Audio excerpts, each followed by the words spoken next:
प्राचीन समय की बात है। एक घाटी में एक गुरु अपना आश्रम बनाकर रहते थे। हजारों शिष्य उनसे ज्ञान ग्रहण करने के लिए दूर दूर से उनके पास आकर रहते थे। गुरु का ज्ञान देने का तरीका भी बहुत ही अनोखा था। शुरुआत में वे अपने शिष्यों को उपदेशों के माध्यम से ज्ञान देते थे। उसके बाद वे अपने शिष्यों को उस ज्ञान का अनुसरण करने के लिए कहते थे, उस ज्ञान को अपने व्यवहारिक जीवन में उतारने को कहते थे। एक बार उस आश्रम में एक सम्राट अपने बेटे को लेकर पहुंचा तो सम्राट ने उस गुरु से प्रार्थना की और कहा कि आप मेरे बेटे को अपने आश्रम में रहने दें और अपने तरीके से उसे ज्ञान दें। उसे इस आश्रम में बिल्कुल भी ऐसा नहीं लगना चाहिए कि वह किसी सम्राट का बेटा है। उसे बिल्कुल साधारण शिष्यों की तरह ही ज्ञान देने की कृपा करें। गुरु ने मुस्कुराते हुए कहा कि सम्राट ज्ञान इसी तरीके से लिया जा सकता है। यही ज्ञान ग्रहण करने की सबसे पहली सीढ़ी होती है। तुम निश्चिंत रहो, आज से तुम्हारे बेटे की जिम्मेदारी मेरे कंधों पर है। यह कहकर गुरु सम्राट के बेटे को अपने साथ आश्रम में ले गए। आश्रम के बाकी सभी बच्चे सम्राट को देख रहे थे। सम्राट अपने बेटे को अपने रथ पर बिठाकर लाया था, जिससे सभी बच्चे समझ गए थे कि यह बच्चा सम्राट का बेटा है। इसी वजह से आश्रम के सभी बच्चे सम्राट के बेटे की तरफ आकर्षित हो गए थे। जब गुरु सम्राट के बेटे को लेकर घाटी में टहल रहे थे तो सम्राट का बेटा अचानक फूट फूट कर रोने लगा, क्योंकि अभी वह सिर्फ 15 वर्ष का था और 15 वर्ष की आयु में उसके पिता उसे अपने से दूर करके चले गए थे। यह सदमा वो बच्चा सहन नहीं कर पा रहा था। वह नहीं समझ पा रहा था कि उसके पिता उसकी भलाई के लिए उसे उस गुरु के पास छोड़कर गए हैं। उसे रोते हुए देखकर गुरु ने कहा कि बेटा, मैं तुम्हें चुप नहीं करूंगा। हो सकता है कि आज मैं तुम्हारे आंसू पोंछ दूं, लेकिन कल तुम फिर अपने आप को अकेला पाओगे। याद रखो, जीवन में इंसान अकेला आता है और अकेला ही जाता है। जितनी जल्दी जो इंसान इस बात को समझ लेता है, वह उतनी जल्दी आत्मज्ञान के रास्ते पर निकल जाता है। गुरु ने अपनी बात आगे बढ़ाते हुए कहा कि जो इंसान अकेला रहना सीख लेता है, वही स्वयं से प्यार कर पाता है, और जो स्वयं से प्यार करना जानता है, वह किसी के भी जाने का अफसोस नहीं करता। फिक्र मत करो, धीरे धीरे तुम आश्रम के माहौल में ढल जाओगे। शुरुआत में तुम्हें समस्या हो सकती है, लेकिन कुछ दिनों के बाद तुम्हें यह जगह बहुत अच्छी लगने लगेगी। यह जगह तुम्हें अपने महल जैसी लगने लगेगी। संध्या हो चली थी। घाटी के दूसरे छोर पर सूरज छिपने लगा था और अपनी लालिमा पूरे आसमान पर बिखेर रहा था। बहुत ही सुंदर नजारा था और गुरु शिष्य को अपने साथ लेकर आश्रम में वापस लौट आए। उस शिष्य को भी सांत्वना मिली, क्योंकि गुरु की आंखों में एक अलग ही शांति झलक रही थी। और जब हम किसी एकांतवासी गुरु की आंखों में वो शांति देख लेते हैं तो हमारे हृदय से भी सारा भार हट जाता है, मन एकदम निर्मल हो जाता है। जब सम्राट का बेटा रात्रि का भोजन करने के लिए भोजन कक्ष में पहुंचा तो आसपास के सभी शिष्य उसके पास आने लगे। उन सभी को पता था कि यह सम्राट का बेटा है और अगर हम इससे दोस्ती कर लेते हैं तो हमारा बहुत फायदा होगा। यही सोचकर आश्रम के ज्यादातर शिष्यों ने उसे घेर लिया था। बस कुछ बच्चे जो अकेले रहने का महत्व समझते थे, जो दिखावे में विश्वास नहीं करते थे, वह सम्राट के बेटे के पास जाने की बजाय अपना पूरा ध्यान खाने पर लगा रहे थे और एकांत में बैठकर अपना भोजन कर रहे थे। कुछ दिनों के बाद सम्राट के बेटे की आश्रम के ज्यादातर बच्चों के साथ दोस्ती हो गई। अब वह आश्रम में उन बच्चों के साथ घूमकर उन्हीं के साथ अपना ज्यादातर समय बिताता। हालांकि वह शिक्षा ग्रहण करने में कभी पीछे नहीं हटता था, पर जैसे जैसे दिन बीत रहे थे, उसने इस आश्रम को भी अपना आराम स्थल बना लिया था। गुरु ने उसे अपने आप को परिवर्तित करने का और अपने आप को समझने का पूरा समय दिया, पर हुआ वही जिसकी राजा को पहले से आशंका थी। 6 महीने बीत चुके थे, पर उस बालक में ऐसा कोई विशेष परिवर्तन नहीं दिखा। तो गुरु ने सोचा कि जो उपदेशों से नहीं समझते, उन्हें साक्षात्कार कराना होता है। गुरु को यह बात पता थी कि अगर मैं इसे बोलकर बताऊंगा तो यह कभी समझ नहीं पाएगा। मुझे इसे एहसास कराना होगा कि अकेले रहकर तुम अपनी शक्तियों को जान पाओगे। यह सीख देने के लिए एक दिन गुरु ने बालक से कहा, लगता है कि अब तुम्हें घर की याद नहीं आती। शिष्य ने कहा, आती है गुरुदेव, बहुत याद आती है। तो बताओ, क्या जल्द से जल्द घर जाना चाहते हो? यह सुनते ही शिष्य के चेहरे पे अलग ही चमक दिखी। उसने तुरंत कहा, हाँ गुरुदेव, मुझे घर जाना है। गुरु ने कहा कि ठीक है, मैं तुम्हें घर छोड़कर आऊंगा, पर उसके लिए तुम्हें एक परीक्षा में उत्तीर्ण होना पड़ेगा। फिर गुरु शिष्य को पहाड़ की चोटी पे ले गए और कहा कि बालक, इस जगह में बहुत से बाज आते हैं और विश्राम करते हैं। तुम्हें रोज प्रातःकाल यहां आना है। पत्थरों के पीछे छुपकर बाज की दिनचर्या, या यूं कहो कि उसकी सारी गतिविधियां देखनी है। तुम अपना दोपहर का भोजन साथ में लेके आना और सांझ होने पर आश्रम में लौट आना। एक चरवाहा भी यहां पर अपनी बकरियों को चराने के लिए आता है। तुम्हें उन बकरियों की गतिविधियां भी देखनी है। ये प्रक्रिया तुम्हें 1 महीने तक करनी होगी और आखिर में तुमने जो कुछ भी सीखा वो मुझे समझाना होगा। अगर मैं तुम्हारे जवाब से संतुष्ट हुआ तो समझो कि तुम्हें ज्ञान की प्राप्ति हो गई। फिर मैं तुम्हें राजमहल छोड़ आऊंगा। यह सुनते ही शिष्य असमंजस में पड़ गया और सोचने लगा कि अगर मुझे अपने राजमहल में जल्द से जल्द जाना है तो मुझे यह काम पूर्ण ईमानदारी और मेहनत से करना पड़ेगा।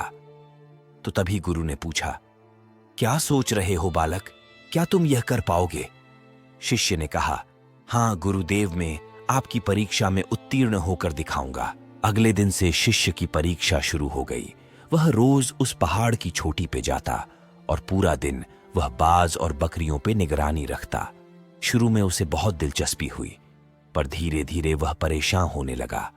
मन हुआ कि आश्रम में दोस्तों से बातचीत कर लूं, हंसी मजाक कर लूं, पर तभी उसे गुरु की वो राजमहल जाने वाली बात याद आई कि राजमहल जाना है तो परीक्षा में उत्तीर्ण होना आवश्यक है। यह सोचकर उसने अपनी पूर्ण ऊर्जा इस कार्य में लगा दी। और 1 महीने बाद जब वह गुरु से मिला तो इससे पहले कि गुरु उससे कुछ पूछते, उसने गुरु को प्रणाम करते हुए कहा कि गुरुदेव, आप आश्रम के सभी बच्चों को यहां पर बुला लीजिए। मैं सब लोगों को बताना चाहता हूं कि मैंने पहाड़ की चोटी पर क्या देखा। जब आश्रम के सभी बच्चे वहां पहुंच गए तो सम्राट के बेटे ने कहना शुरू किया कि मैंने अपने जीवन में बहुत से पक्षियों को देखा है, लेकिन बाज सभी पक्षियों में सबसे अद्भुत और सबसे अलग होता है। उदाहरण के लिए तोता हम सभी ने देखा है। तोता बोलता तो बहुत है, लेकिन कभी ऊंचा आसमान में नहीं जा पाता। लेकिन एक बाज जो कि हर समय शांत रहता है, वो आकाश को भी छू सकता है। उसमें आकाश को छू लेने का सामर्थ्य होता है। जब भी एक बाज अपने शिकार को निश्चित कर लेता है तो वह उसी शिकार पर अपनी नजरें लगाए रहता है, चाहे वह कितनी भी ऊंचाई पर क्यों ना हो, चाहे कितना भी खतरनाक तूफान क्यों ना आ जाए, लेकिन उसकी नजर हमेशा अपने लक्ष्य पर स्थिर रहती है। आज सुबह जिस बाज को मैंने देखा, उसने हर बकरी को अपना शिकार नहीं बनाया, बल्कि उस बकरी के झुंड में से उसने एक बकरी के मेमने को अपना शिकार बनाया। पहली बात जो हमें एक बाज से सीखनी चाहिए कि बाज की तरह हमें भी अपना ध्यान अपने एक ही लक्ष्य पर स्थिर रखना चाहिए, चाहे कितनी भी रुकावट क्यों ना आए। हमें अपना लक्ष्य स्पष्ट दिखाई देना चाहिए और उस पर पूरी एकाग्रता के साथ ध्यान देना चाहिए। दूसरी बात जो हमें एक बाज से सीखनी चाहिए कि बाज कभी भी दूसरे पक्षी के साथ नहीं रहता, वो हमेशा आकाश में अकेला रहता है। इससे हमें ये सीख लेनी चाहिए कि हमें कभी भी छोटी सोच वाले लोगों के साथ नहीं रहना चाहिए, क्योंकि अंत में हम भी वही बन जाते हैं जिनके साथ हम रहते हैं। इसीलिए या तो महान सोच रखने वाले लोगों के साथ रहो या फिर अकेले रहो, क्योंकि जब हम अकेले रहते हैं तभी हम खुद की ताकत और खुद की कमजोरियों को जान पाते हैं। कमजोरियों को जानकर उनको दूर कर सकते हैं और अपनी ताकत को जानकर उसका सही इस्तेमाल कर सकते हैं। लेकिन वो तभी संभव होगा जब हम अकेले रहना सीखेंगे। तीसरी बात जो हमें एक बाज से सीखनी चाहिए कि एक बाज हमेशा अपनी सीमाओं से ऊपर रहता है। जब तूफान आता है तो हर एक पक्षी अपने घोंसले की तरफ भागता है, खुद को छुपाने की जगह ढूंढता है, लेकिन बाज ऐसा कुछ भी नहीं करता। वह खुद की सीमाओं को तोड़कर बादलों से भी ऊपर जाने का प्रयास करता है। हवाएं उसे धक्का मारती है, वर्षा से उसके पंख भारी हो जाते हैं, पानी और धूल की वजह से उसे कुछ दिखाई नहीं देता, लेकिन वो फिर भी वह आसमान की तरफ और ऊपर जाता रहता है और अंततः बादलों से भी ऊपर निकल जाता है। और वह तब तक ऊपर जाता रहता है जब तक मौसम ठीक नहीं हो जाता। वो अपनी सीमाओं को सिर्फ इसलिए हटा पाता है क्योंकि वो समस्या के आने पर उससे घबराता नहीं, उसे डटकर बचने का प्रयास नहीं करता, बल्कि एक सकारात्मक नजरिए के साथ उसका सामना करता है। जीवन में चाहे कितनी भी कठिनाई क्यों ना आए, हमें उन कठिनाइयों से डटकर लड़ना चाहिए, न कि उनसे डरकर कहीं छुप कर बैठना चाहिए। चौथी बात जो हमें एक बात से सीखनी चाहिए कि बाज कभी भी अपने घोंसले में घास के कोमल तिनके नहीं रखता, और जो घास के तिनके कोमल होते जाते हैं वो उन्हें निकाल कर फेंकता रहता है। उसी तरह आपको चाहे कितनी भी आरामदायक जिंदगी क्यों न मिली हो, आपको उस आराम से ऊपर उठकर अपने आलस्य को हटाकर जीवन में मेहनत करते रहना चाहिए। जीवन में पसीना बहाना चाहिए, शारीरिक मेहनत करनी चाहिए। अपने घोंसले से कोमल तिनके उठाकर फेंक दो और आज ही अपने आलस्य को हटाकर बाहर निकलो। हर दिन अपने आप को चुनौतियां दो, हर दिन मुश्किलों का सामना करो, क्योंकि वही मुश्किलें तुम्हें मजबूत बनाएंगी। जंगल के राजा शेर को भी झुंड बनाकर शिकार करते हुए देखा जा सकता है, लेकिन बाज हमेशा अकेला ही शिकार करता है, क्योंकि वो जानता है कि झुंड में रहना हौसला तो देता है, मगर यह हमसे हमारा साहस छीन लेता है। यही कारण है कि बाज जल, थल और नभ सभी जगहों पर शिकार करके अपने नाम का परचम लहरा सकता है। इसी प्रकार आदमी को भी हमेशा अकेला ही चलना चाहिए अगर उसको सबसे आगे जाना है। मैंने कहीं पढ़ा था कि बाज की उम्र लगभग 70 साल की होती है, लेकिन 40 साल में ही उसका शरीर पुराना हो जाता है। उसके नाखून पैरों में धंसने लगते हैं, उसके पंख शरीर में चिपक जाते हैं, उसकी चोंच खराब हो जाती है, उसका शरीर भारी हो जाता है। ऐसी स्थिति में शिकार करना तो क्या उसकी जीने की भी हालत नहीं रहती। ऐसे में उसके पास सिर्फ 2 ही विकल्प होते हैं। पहला, या तो वह खुद की इस अवस्था को स्वीकार कर ले, भूखा प्यासा मर जाए और किसी दूसरे जानवर का शिकार बन जाए, और दूसरा विकल्प यह होता है कि वो 6 महीने बहुत ही दर्दनाक प्रक्रिया से गुजरे और खुद को फिर से पहले जैसा मजबूत बना ले, और सभी बाज दूसरा विकल्प चुनते हैं।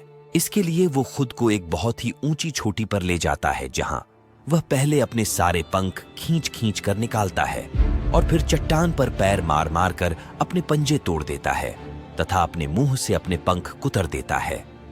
उसके बाद उसी चट्टान पर अपनी चोंच को पटक पटक कर पुराना हिस्सा निकाल देता है और उस लहूलुहान अवस्था में खुद को दूसरे जानवरों से छुपाता फिरता है। अगले 6 महीने तक वो इसी दर्दनाक प्रक्रिया से गुजरता है और अपनी नई चोंच तथा नए पंखों का इंतजार करता है, जिसके पश्चात वो अपनी नई जिंदगी शुरू करता है और अपने शिकार पर निकल जाता है और अगले 30 सालों तक फिर से राज करता है। इसीलिए समय आने पर हमें भी अपनी पुरानी आदतों को त्यागना होता है और कुछ नया सीखना होता है। समय के साथ बदलना होता है, अपने आप को तैयार करना होता है, वरना हमारा भी शिकार हो सकता है, हम भी पीछे रह सकते हैं। इसके बाद सम्राट के बेटे ने बकरी की विशेषता बताते हुए कहा कि बकरी हमेशा झुंड में चलती है। उन्हें झुंड में एक साथ चलने से हिम्मत मिलती है, लेकिन जैसे ही उन पर हमला होता है वैसे ही वो सभी बकरियां तितर बितर हो जाती है। उस झुंड की सभी बकरियों में से एक भी बकरी अपने साथी की मदद करने के लिए वापस नहीं लौटती। गुरु को प्रणाम करते हुए सम्राट के बेटे ने अपने गुरु से कहा कि गुरुदेव, अगर मुझसे कोई सीख रह गई हो तो कृपया करके आप बताने की कृपा करें। गुरु ने सभी शिष्यों को संबोधित करते हुए कहा कि ये सभी बातें जो भी इस बालक ने बताई है सब सही है, लेकिन ये सारी खूबियां आप लोगों में तभी पैदा हो पाएगी जब आप अकेले रहने का अभ्यास करेंगे।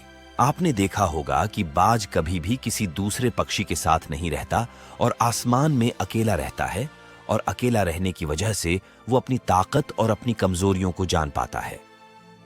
इसके बाद गुरु ने अपनी बात खत्म करते हुए कहा कि मैं आज रात सम्राट के बेटे को उसके राजमहल में पहुंचाने के लिए जा रहा हूं, क्योंकि इसकी शिक्षा पूरी हो गई है।